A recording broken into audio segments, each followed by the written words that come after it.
Мир вам, друзья мои, мир вашему дому и вашим ближним. Сегодня мы затронем тему, которая пока еще продолжает по-особенному интересовать девочек. Анна спрашивает, что такое любовь и как она должна проявляться?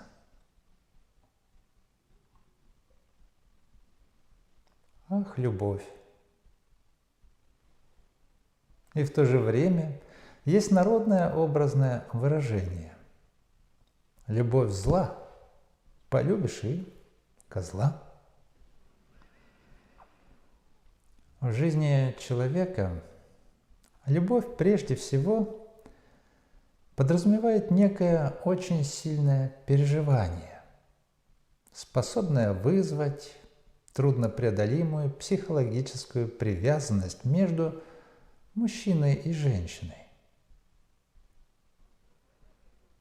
Слово «любовь» часто используется и в каком-то другом отношении, но, как правило, чаще будет подразумевать определенную эгоистическую привязанность. Именно эгоистическую, так как природная особенность чувственного мира человека основана на эгоистических принципах. А когда возникает необходимость использовать слово «любовь», подразумевая проявление духовных ценностей, к примеру, в заповеди «любите врагов ваших», то это уже будет подразумевать не какое-то особое чувственное переживание, а определенное отношение, связанное с характерными, конкретными проявлениями. Такое отношение подразумевает полное отсутствие готовности как-то использовать другого человека, отсутствие готовности выражать по отношению к нему какие-то требования, что означает расположенность принимать его таким, какой он есть, никак не осуждая его. При всем этом проявляя готовность прийти к нему на помощь в период жизненной нужды, не ожидая взамен ничего.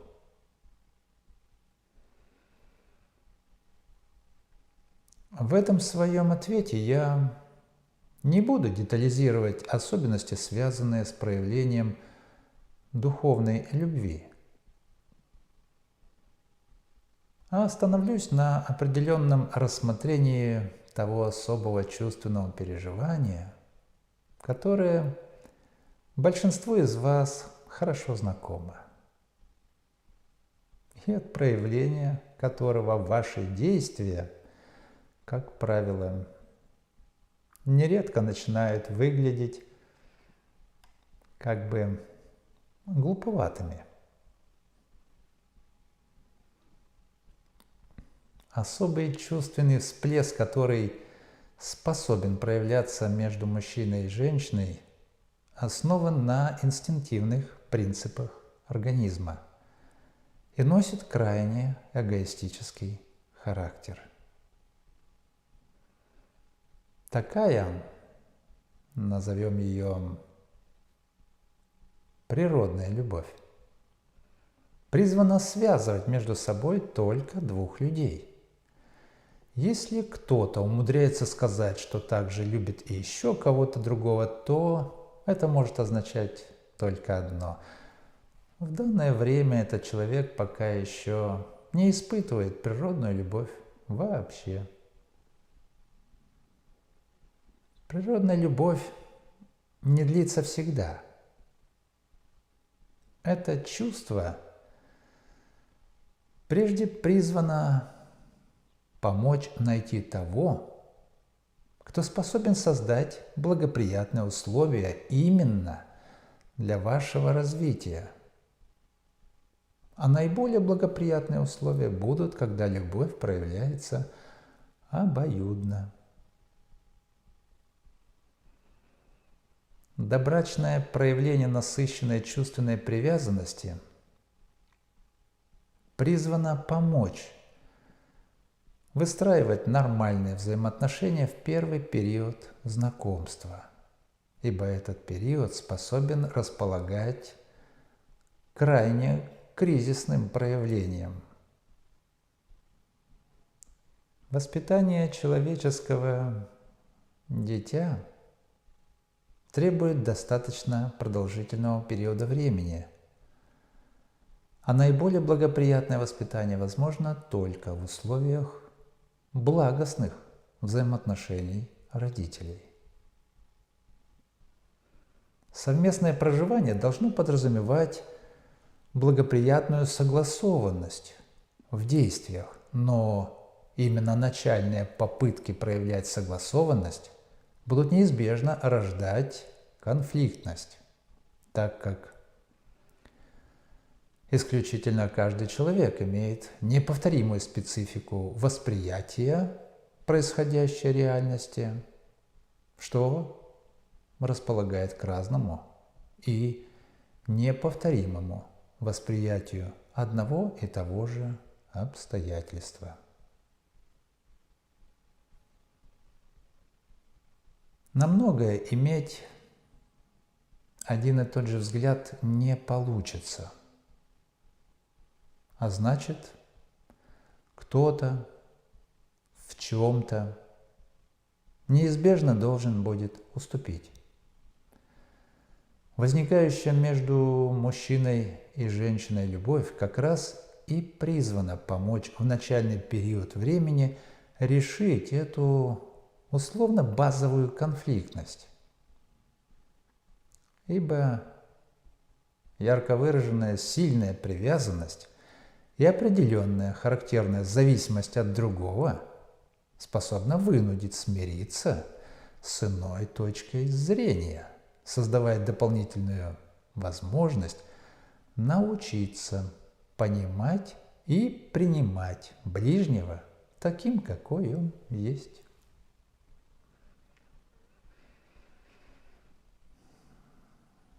Если такие взаимоотношения вы обоюдно будете выстраивать правильно, то качество ваших взаимоотношений приобретет тот характер, который вы также будете склонны называть любовью, но такая любовь уже сможет проявляться всю вашу дальнейшую совместную жизнь. Если из двоих все правильно будет стараться сделать только кто-то один, то гармоничных взаимоотношений в такой семье не будет.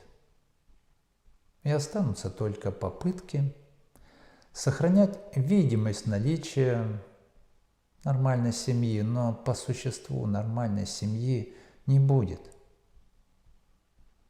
Нормальная семья возможна только на основе взаимной ответственности друг за друга, когда каждый заинтересованно старается прилагать правильные усилия по отношению друг к другу, что неизбежно подразумевает умение грамотно жертвовать какими-то своими интересами во имя благостной атмосферы в доме.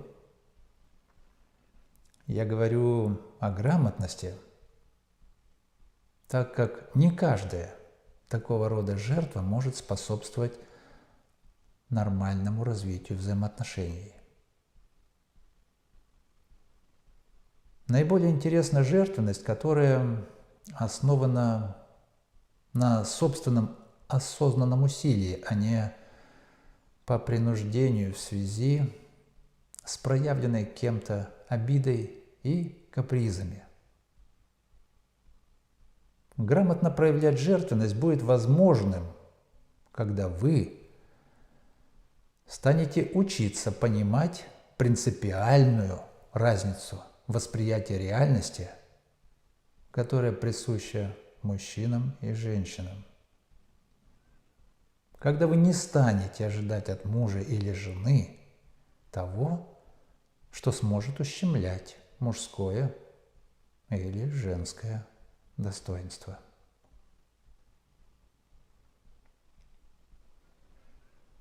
Во всей этой затрагиваемой теме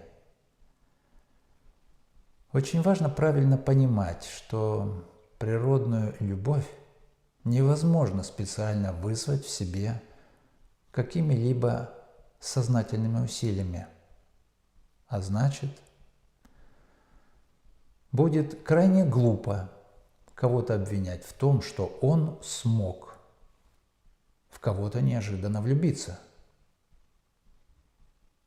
Сложные обстоятельства, связанные с таким случаем, нередко возникают прежде в тех семьях, где изначально семья не создавалась на основе взаимной любви. И тогда тот, кто по какой-то причине согласился на создание брачного союза, не испытывая чувства любви, в любой из последующих периодов времени вполне может влюбиться в какого-то другого человека. Влюбиться совершенно неожиданно для себя. Такое обстоятельство неизбежно создаст бурю переживаний, которую скрыть будет крайне затруднительно. А сам влюбившийся станет восприниматься со стороны имеющейся жены или мужа как какой-то предатель и злоумышленник, хотя таковым на самом деле совершенно не является, так как в принципе не имеет возможности целенаправленно вызвать в себе состояние любви.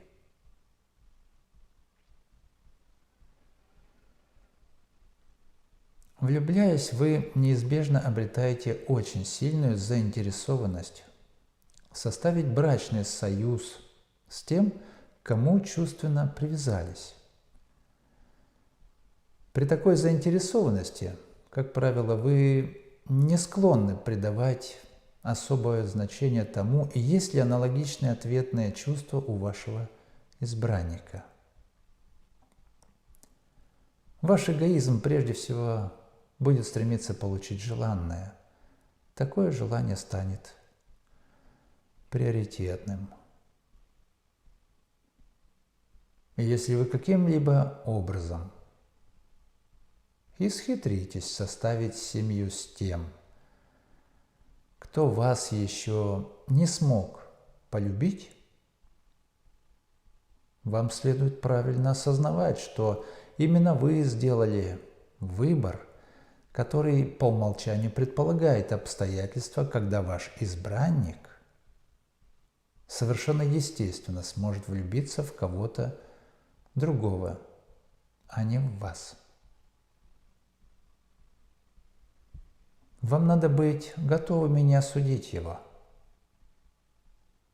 Ведь именно вы сделали выбор и добились того, что предполагает вероятность развития таких сложных событий. А значит, добиваясь своей цели, вы как бы выражаете согласие на то, что такое может быть возможным.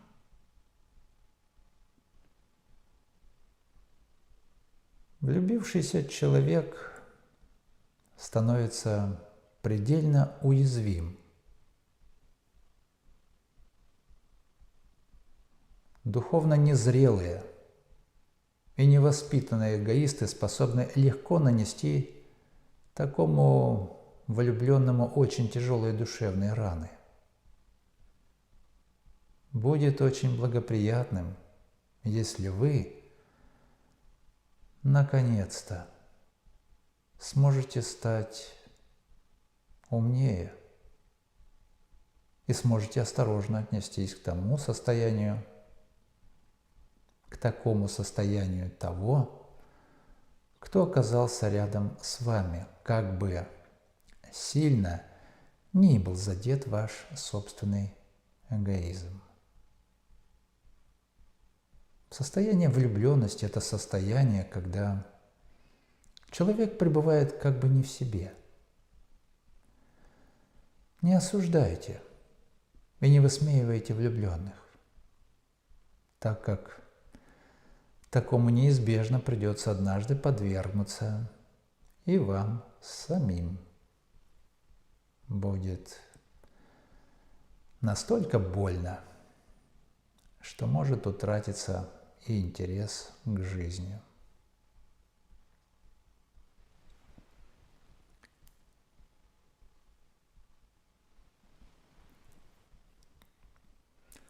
В то же время следует правильно осознавать, что природная любовь не несет некую воображаемую божественную печать, которая якобы может оправдать какие-либо нездоровые, противоестественные взаимосвязи. Поэтому сам факт возникшей такой любви вовсе не означает, что вам теперь уже необходимо сделать все возможное, чтобы обязательно реализовать свою влюбленность. Если обстоятельства не способствуют реализации вашей природной любви, то это не означает, что вы якобы что-то важное теряете. Хотя ощущение будет такое, когда начинает казаться, что теряете смысл жизни.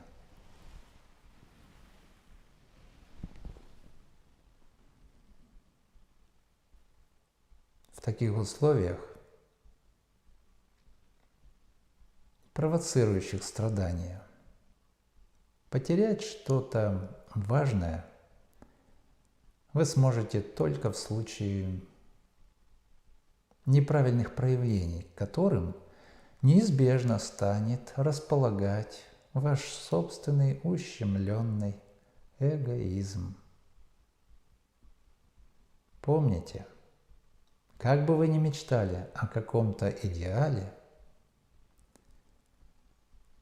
любовь вас привяжет к тому, во взаимодействии с кем для вас создадутся наиболее благоприятные условия понять недостающее для вашего нормального развития. В связи с чем такого рода привязанность может проявить и специфичные обстоятельства. Когда однажды чей-то взгляд на это со стороны вполне мог привести к появлению высказывания «Любовь зла, полюбишь и козла». Ваш любимый или любимая неизбежно вскроют ваши слабости. Ваша праведная задача будет состоять прежде в том, чтобы суметь принять все с этим связанные трудности как необходимые для вас. Сумейте не возроптать. Любите на счастье. Но трезвомыслие и духовные ориентиры не теряйте.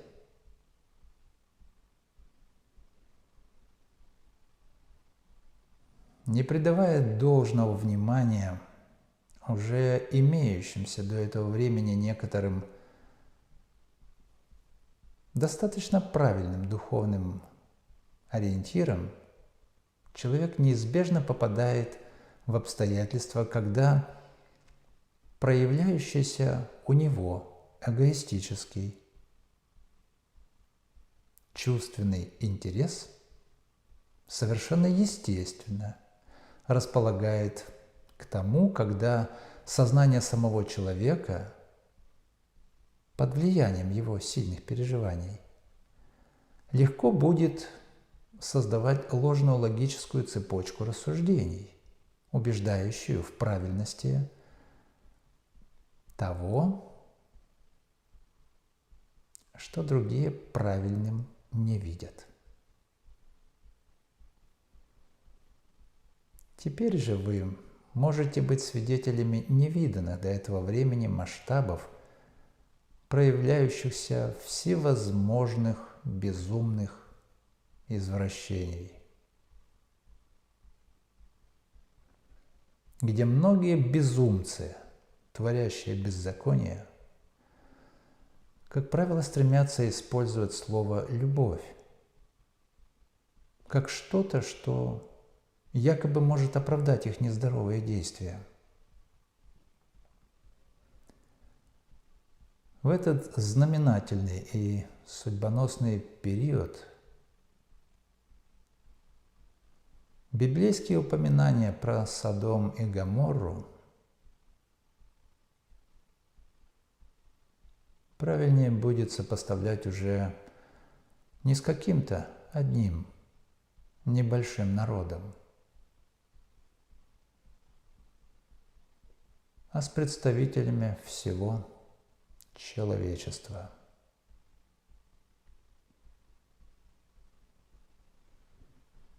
У всего есть своя цена.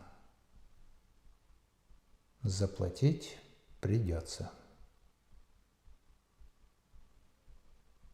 Закон гармонии бытия неумолим и неизменен. Так что будьте бдительными.